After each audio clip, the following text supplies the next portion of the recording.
அஸ்ஸலாமு அலைக்கும் வரஹ்மத்துல்லாஹி வபரகாத்துஹு. அன்பார்ந்த அனைத்து உறவுகளுக்கும் இனிய மாலை வணக்கம். சந்தோஷமான ஒரு செய்தி.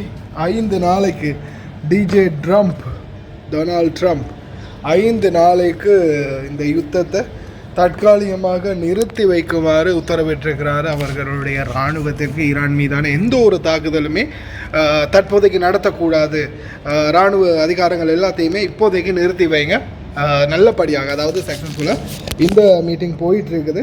இந்த நிலைமை சரியானால் ஈரானுடனான யுத்தம் ஒரு முடிவுக்கு வரும் அப்படின்னு சொல்லியிருக்காங்க. President Donald Trump calls for push on all military strike against Iranian power plants and energy infrastructure for 5 days period subject the success the ongoing meeting and discussions அப்படின்ற மாதிரி தெரிவிச்சிருக்கிறாங்க.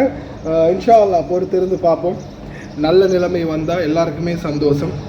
நல்லபடியாக ஏதாவது ஒரு பிரச்சனை முடிஞ்சு எல்லாருக்குமே நாட்டுக்கு போகிறவங்களுக்கு நாட்டுக்கு போகிறதுக்குரிய ஏற்பாடு, அதே மாதிரி விமான சேவைகள், கார்கோ போடக்கூடிய தேவைகள், இந்த மாதிரி பல பிரச்சனைகள் இருக்குது. எல்லாமே சரியான நிலைமைக்கு வந்துருச்சுன்னா சந்தோஷம். பார்க்கலாம், பொறுத்திருந்து பார்க்கலாம். இந்த தகவல் முடிந்த வரைக்கும் ஷேர் பண்ணுங்கள். 5 நாளைக்கு ஈரான் மீது எந்த தாக்குதலும் நடத்த மாட்டோம் அப்படின்னு அமெரிக்கா சொல்லியிருக்காங்க. ஆனால் இஸ்ரேலுடைய பக்கம் என்ன பண்ணுவாங்கன்றது நோ ஐடியா. ஏன்னா அமெரிக்கா தாக்க மாட்டேன்னு சொல்லிட்டாங்க, ஆனால் இஸ்ரேல் என்ன செய்வாங்கன்றது சொல்ல முடியாது இல்லையா? பொறுத்திருந்து பார்க்கலாம்.